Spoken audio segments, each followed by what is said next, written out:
22e jour, diffusion du culte de Notre-Dame de la Salette.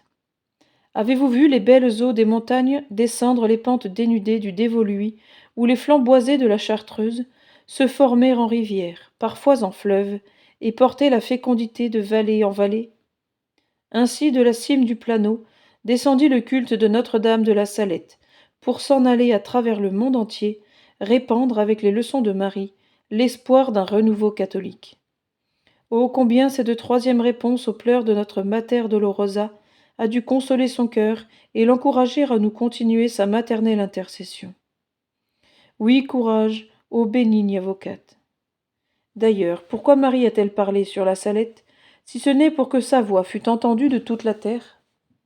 Et quand elle nous a témoigné une aussi grande compassion, pourquoi, si ce n'est nous provoquer de notre part un retour d'amour et de dévotion qui ferait le succès de sa mission en faveur des pécheurs de France et du monde?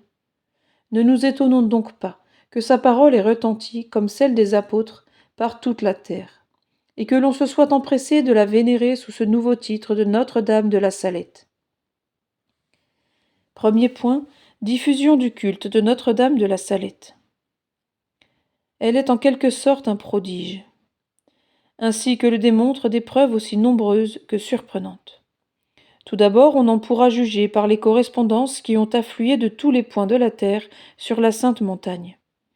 De septembre 1846 à septembre 1847, M. Mélin, archiprêtre de Corps, a reçu 1500 lettres, et M. Perrin, curé de la Salette, 130 par mois. Voilà donc 3000 lettres pour une seule année. Il en fut assurément de même pendant les 6 années qui précédèrent l'arrivée des missionnaires chargés de desservir le pèlerinage. Or, ils furent installés en 1852, et l'on dit que la correspondance s'accrut considérablement. Dans ces lettres, on demandait des renseignements, de l'eau miraculeuse, des croix et des rosaires, des fragments de la pierre sur laquelle Marie s'était assise, des brins d'herbe et des fleurs qui avaient poussé au lieu de son passage. On sollicitait l'offrande du Saint-Sacrifice et des neuvaines. On adressait de ferventes suppliques pour obtenir des guérisons, le succès d'affaires importantes, des conversions, la fixation de vocations indécises. On racontait les grâces extraordinaires obtenues par la médiation de Marie. Non, on n'arriverait pas à énumérer les objets de ces milliers et milliers de missives. Mais il est certain qu'elles affirment l'universalité de l'amour et de la confiance à l'égard de Notre-Dame de la Salette. Voyons ensuite les monuments qui s'élèvent en l'honneur de la belle dame. Elle est bonne, délicieusement bonne, après avoir été justement sévère. C'est pourquoi ses enfants veulent lui être reconnaissants. Et partout sortent de terre, pour ainsi parler, des statues, des tableaux, des autels, des sanctuaires portant son vocable béni. On dirait une abondante moisson. En 1856, monsieur le vicaire général Rousselot, qu'on se plaît à citer à cause de la gravité de ses témoignages, écrivait: ce qui est particulier au sanctuaire de la Salette, c'est que ce qui l'y distingue absolument de tous ceux qui ont été érigés en mémoire d'un miracle opéré par Marie, c'est la multitude des succursales qu'il y a déjà dans l'univers catholique. À part le célèbre sanctuaire de Lorette, qui compte quelques chapelles où Marie est honorée sous ce vocable, nous ne connaissons point d'autres qui se reproduisent en quelque sorte lui-même par toute la terre.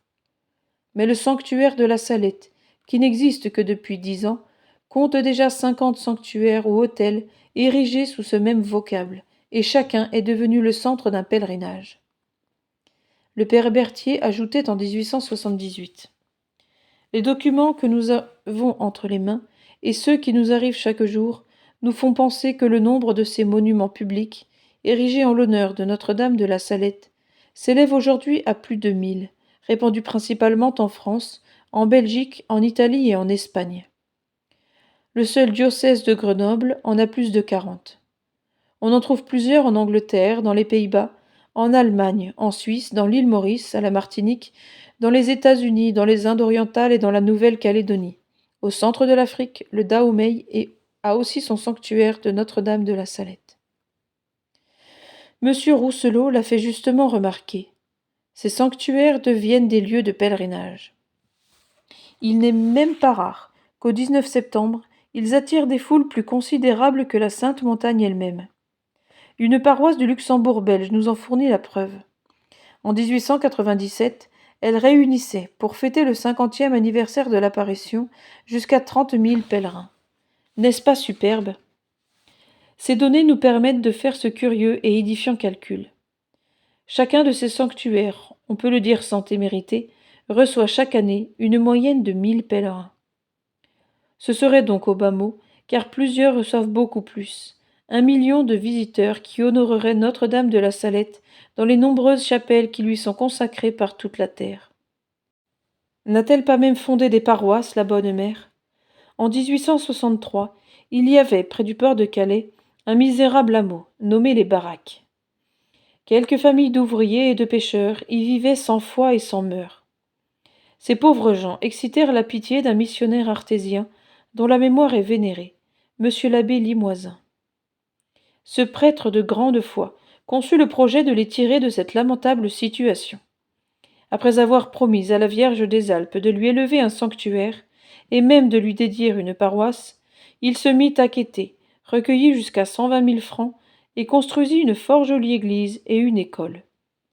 Aujourd'hui, les Baraques sont un centre chrétien de 1400 âmes et un lieu de pèlerinage qui attire, lors de la neuvaine de septembre, plusieurs milliers de pèlerins et proclame que pour convertir et sauver, Notre-Dame de la Salette est prête à tous les bienfaits.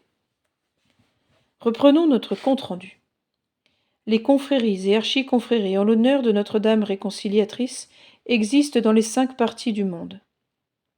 Grand nombre d'églises de France, d'Italie, d'Espagne célèbrent l'anniversaire de l'apparition de Marie sur nos montagnes. On s'y prépare par des neuvaines et des retraites. Les évêques se plaisent à encourager ces cérémonies de leur présence.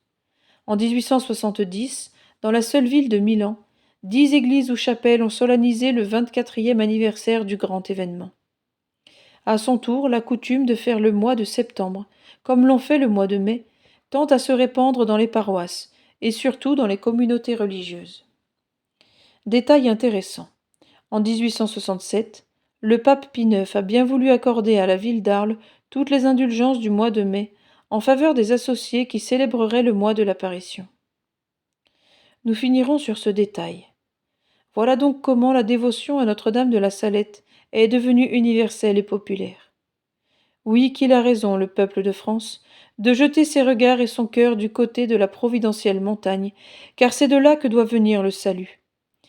Ainsi faisait autrefois David, le psalmiste inspiré, quand il dirigeait ses vœux du côté des monts de la Palestine et de Jérusalem, en chantant « J'ai élevé mes yeux vers les montagnes d'où me viendra le secours ». Deuxième point, nos réflexions. Prenons encore les choses de haut. Prenons-les toujours au point de vue même de Dieu.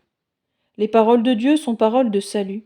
Une fois lancées, elles ne s'arrêtent pas en chemin, comme des flèches sans force.